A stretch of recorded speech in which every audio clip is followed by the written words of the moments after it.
Good morning. I wasn't able to be there this morning, as most of you have heard. There was a problem in the traffic going up there, but I'm here online and everybody gets to participate in here typing in the chat box. Those of you who don't have a YouTube account, you don't need a YouTube account. You can just do it with your Gmail account and you can type straight into the chat box. If you don't manage to do that, then you can write everything on a piece of paper, take a picture of that, and send it to me on Canvas afterward. But the easiest way to do it is just to type inside the chat box. Well, I'm going to start today with the most important of subject matters right now. It is February. It is Black History Month. I realize that some of you may not understand why we are celebrating it here. And one of the things I want you to do, I sent everybody a link on Canvas to where you have the curriculum for English as a foreign language for the vocational program, Yrkesfaglig Engelsk. If you look at the plan, I know that a lot of it might be hard to understand, even if you are a speaker of Norwegian as a first language, because it's all very technical when they explain what you were supposed to study. One of the things that you are supposed to study is the history and the culture of English-speaking countries. In your book, Citizens, there is a whole chapter where they talk about Black Americans. And it is very important that you take away from this experience studying during Black History Month that you develop the correct attitude to navigate society nowadays. We have become, and this is in the whole world, most parts of the world at least, a society where we are inclusive, where people are not discriminated against. It is not okay to discriminate against anybody. And just so you get the background for what I sent to you on Canvas and what I have talked to the principal and both your supervising teachers and unabated as well, you should understand that when you come into the classroom, you're here to learn. You're here to learn about not just English, but the culture around it. So you should know in this day and age that it is not okay to say certain things to people.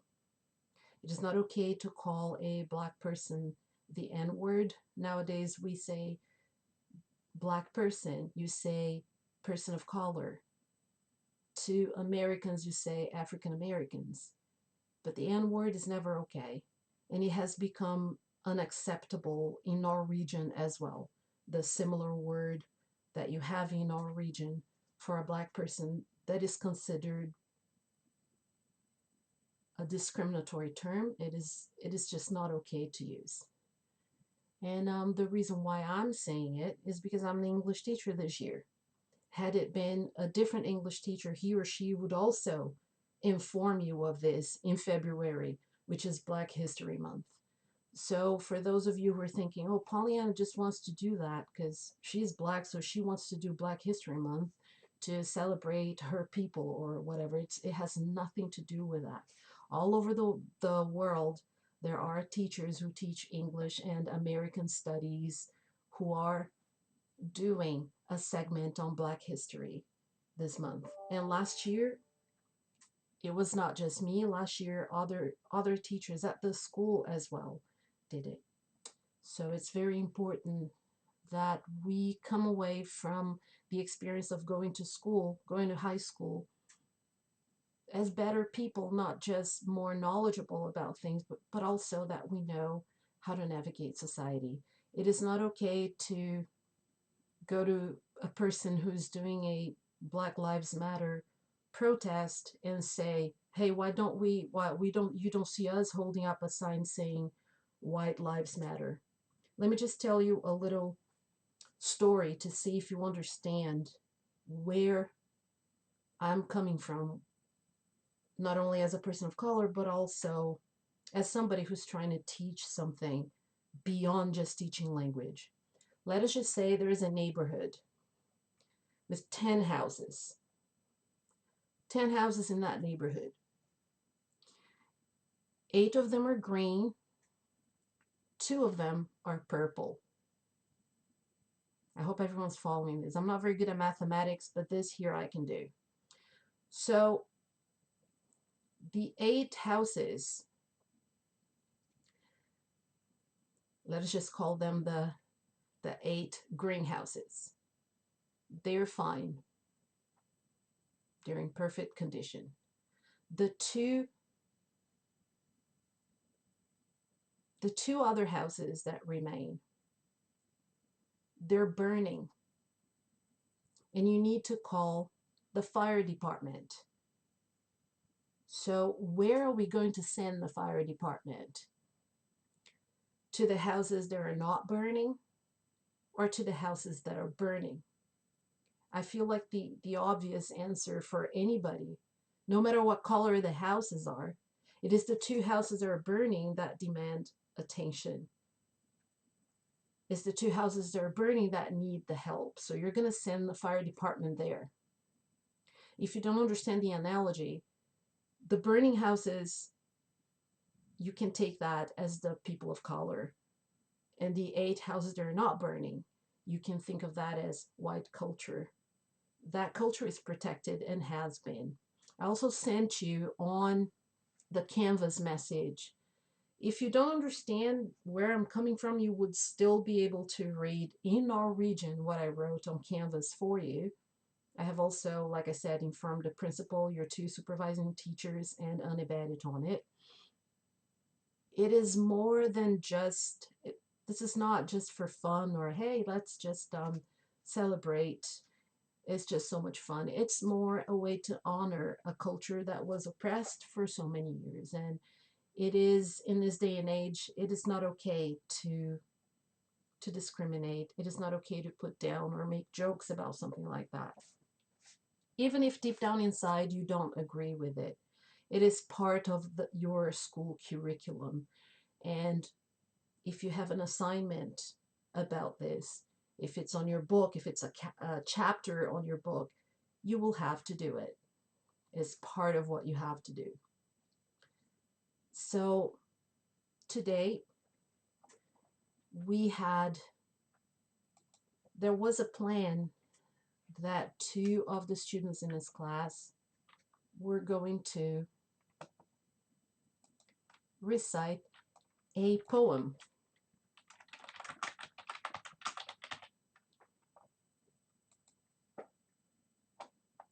I realized it was very short notice because we only started talking about this on Friday.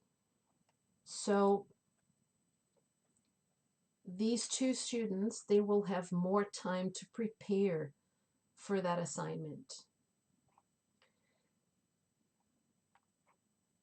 And talking about The Caged Bird by Maya Angelou is more than just talking about poetry. If you read the poem and you understand what the lines of the poem say, you will know very clearly that it's not just about a bird. We started talking about it for a little bit on Friday, but this is going to be part of what you're going to do today. So we have classes today and on Friday. So you will have today, part of today, and part of Friday to prepare short presentations. So the 2 students who are going to do the poem, you will be researching about Maya Angelou. The 2 of you can find out information about her, when she was born, what she did for the Black community. And this can be a very short profile on her. Let us just say you find enough information to write a paragraph. A paragraph, and I've been saying this for a very long time, please type in the chat if you remember how many sentences a paragraph should have.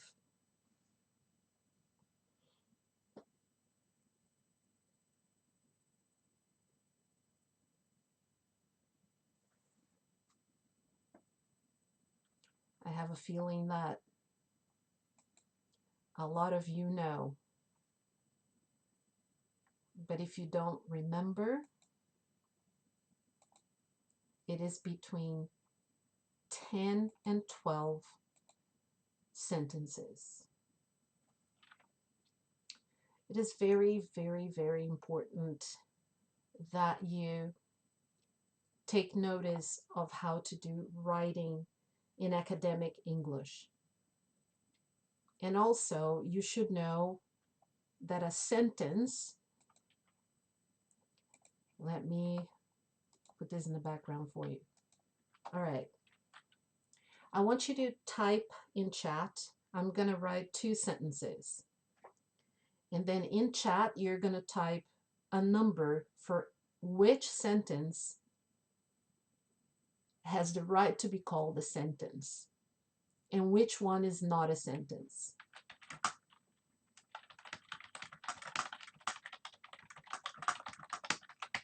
Number 1, vases of all colors on the table. Number 2, she died. One of those 2 is a sentence. Please type in chat, in the chat box, and you put in either number 1 or 2 for each one of those. Is number 1 a sentence? If you think so, you put number 1 in chat. Is number 2 a sentence?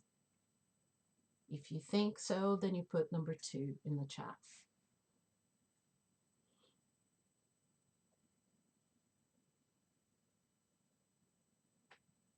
I'm telling you to write a paragraph about a Black historical figure or somebody who is important in entertainment, science, and it can be music, it can be like the first Black astronaut, for example. That's somebody who is in the field of science, who is important, who is relevant. In sports, you can talk about sports as well. So I'm asking you to write a paragraph, so I'm requiring you to write between 10 and 12 sentences. So you need to know what a sentence is in order to do that. Those of you who typed number 1 in chat, vases of all colors on a table, you are wrong. That is incorrect. For a sentence to be considered a sentence, it has to have 2 main things. And that's the same in Norwegian as well. You can only have a sentence in Norwegian if you have a subject and a verb. So here, she, that's the subject of the sentence. Died, that is the verb.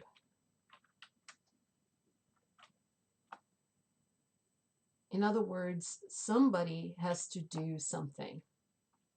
The somebody is the subject, and whatever somebody does or did, that's the verb.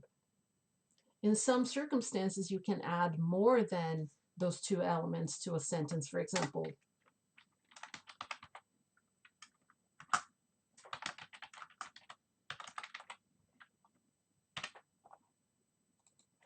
she made dinner.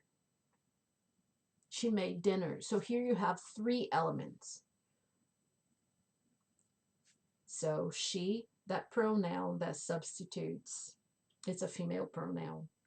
That's the subject there. Made is the verb. And then you have the noun, dinner, who is a 3rd element in the sentence. But you don't have to have 3 elements. Anything Any sentence will have at least a subject and a verb. So when you're writing the profiles, you have to have 10 to 12 sentences. It's a paragraph that you're going to write. So you should also explain why you chose that historical figure. I'm going to give you some examples that other classes have chosen. And when I give examples of what other classes have done, I'm not saying, oh, they're so much better than you, or I want you to be this good, or this. That has nothing to do with that. I'm just giving you examples of what other classes did. And next year, after you do your work this year, I will ask you for permission. Hey, you did such a great job this year with your project. Can I tell students next year in English about what a great project that John did, or that Claire did? I'm using fake names because I don't want to use your real names. But anyway, so I can also see something amazing that you did, and then next year I'll say, look at what they did. You can also do something similar. So there is room for everybody to succeed and do spectacularly well in this class. Let's take a look at a list of historical figures that you can use. So the two students, if you are there right now, can you type in chat if you're there, because I want to know these two students who were supposed to do the poem, the Maya Angelou poem about the bird, the caged bird. The caged bird sings. So the two of you, you will research on Maya Angelou and you will recite the poem for the class. You are the only two people in the class for whom I'm choosing a historical figure. You're doing your work on Maya Angelou.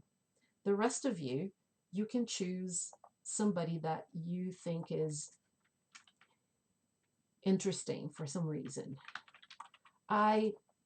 This year, I do not want you guys to do a profile on Martin Luther King Jr. or Rosa Parks.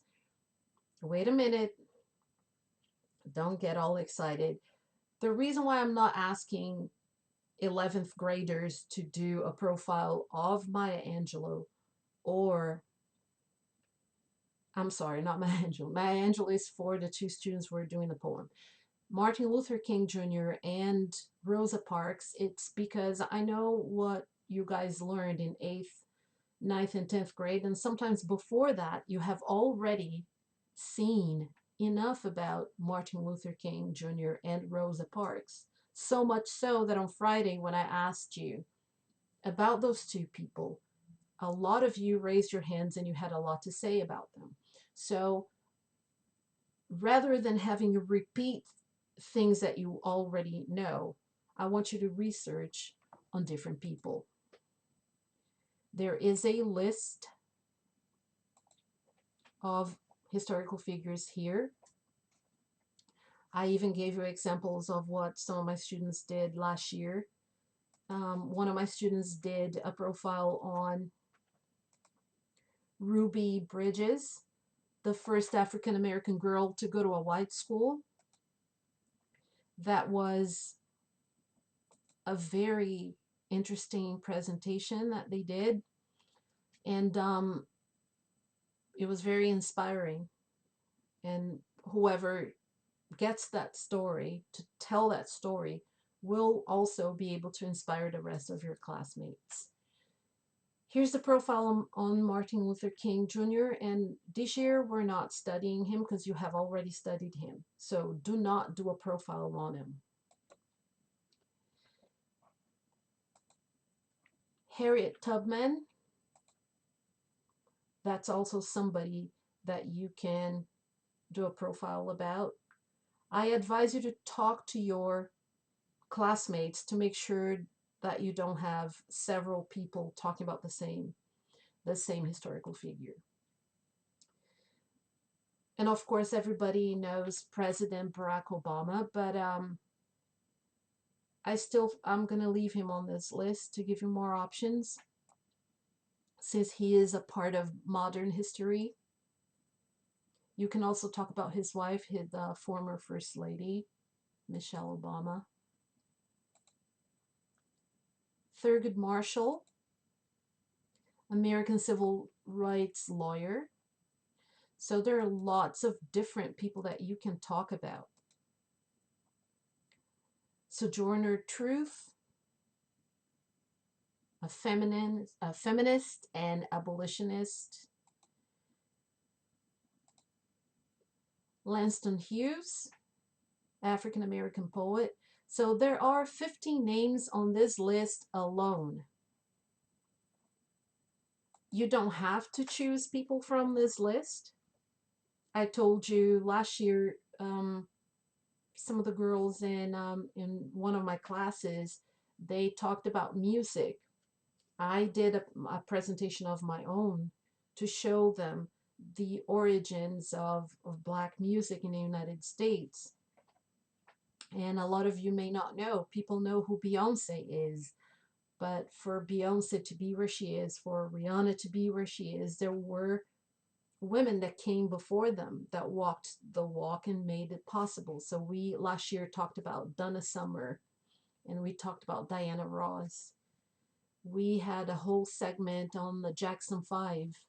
So there are other figures that you can talk about. It doesn't have to be from this list. I will of course have the list out on Canvas for you. I want you to take the time to do this. I want you to talk about why you chose that historical figure. So let me have everything set out exactly how I want you to do it. Write a paragraph, Black historical figure. This person can be in the field of sciences, entertainment. In entertainment, I'm actually taking in anything, music, arts.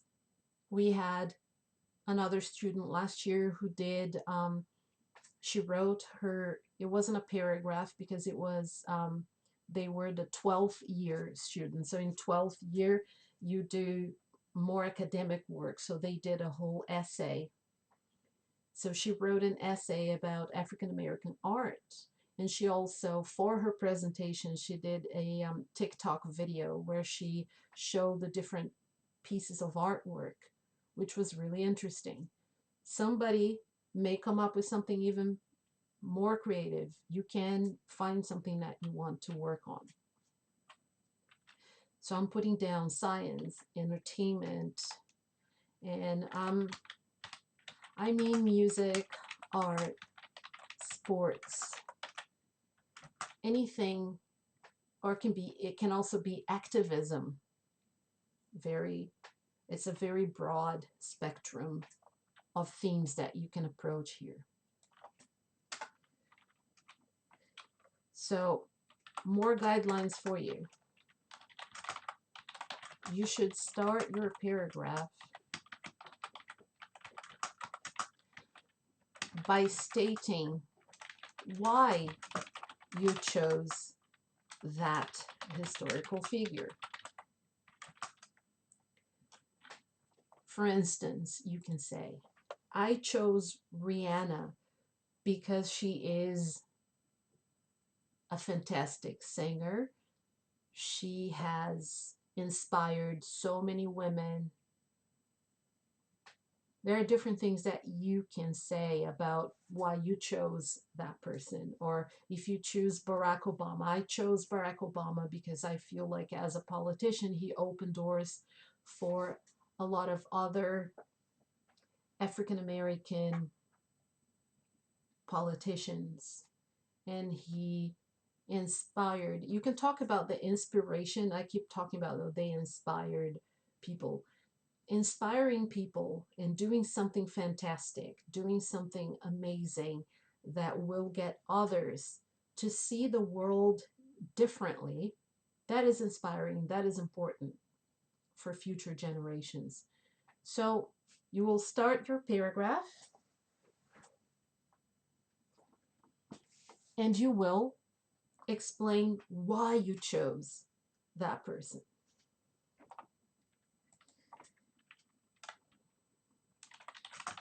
You should also explain how this person is relevant to their field. So, how is Barack Obama relevant to his field of politics? He is relevant because he has opened doors to many politicians. He created and developed policies that helped the community as a whole, not only the Black community, but every other aspect of American life. A lot of people didn't like him as a president. A lot of people preferred Donald Trump. But that doesn't take away from the historical aspect of him being the first African American president of the United States. So you talk about why you chose this person, why this person is relevant in their field, and then you can talk about where they were born and the work that they've done. And it's up to you who you choose. So you write the paragraph, that's one thing. You should prepare a short presentation. You should prepare a short presentation. And I mean short, maximum 3 minutes. Okay.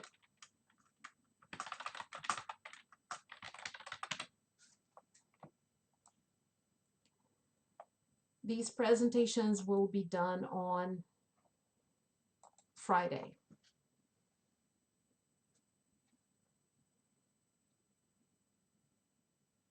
You can use today to write the paragraph, and the presentation will be about whatever it is that you write, isn't it? So it's not like the paragraph is going to be a script for your presentation, because you need to know that when you do a presentation, you can't just read everything off flashcards. You have to be able to talk to your audience. You can do the presentation in front of the class, or you can do the presentation in a study room with me. But in any of those circumstances, you should be able to talk about what you chose to talk about. You shouldn't just, this is not take a piece of paper and go. If you're just reading, that's not a good presentation. You have to talk and try to express yourself. This is one of the aspects of this class, learning how to express yourselves in English, learning how to use language in effective ways. In the future, there is a possibility you might have to do a presentation in English in your area of expertise. So I am going to ask all of you to work today, and if you finish writing your paragraph today, go ahead and send it to me on Canvas. And please make sure that you read everything that I put out on Canvas for you. It's very important that you know why we're celebrating Black History Month. It has nothing to do with me being a person of color. It has something to do with the history of an English-speaking country, starting in the United States. The history of slavery, as ugly a history as that is, it is part of the history of an English-speaking country. Black Americans are part of your curriculum. If you open your book, you'll find there is a whole chapter there about Black Americans. So with that understanding, I hope that this is an educational experience for you. Please take the rest of this day to work on your paragraphs and on your presentations. You have a list of people for you to choose from, but you can also choose somebody else. The two people who are not on your list are Martin Luther King and Rosa Parks. You're not supposed to write about them because you already studied them in elementary school and in junior high. And some of you raised your hands and talked about these two people. It was very clear to me that you know enough about them that we don't need a repeat on Martin Luther King or Rosa Parks. I've said this several times, so if I open my Canvas email and I see that somebody wrote about Rosa Parks, it's going to tell me that they're not paying attention. So please pay attention. We're not doing a profile on Martin Luther King or Rosa Parks. We're choosing different celebrities or historical figures. My link on Skype is open from this point on. If you want to, you can ask me questions. You can video chat with me. I'll be here until 12 o'clock. Have a great rest of your day.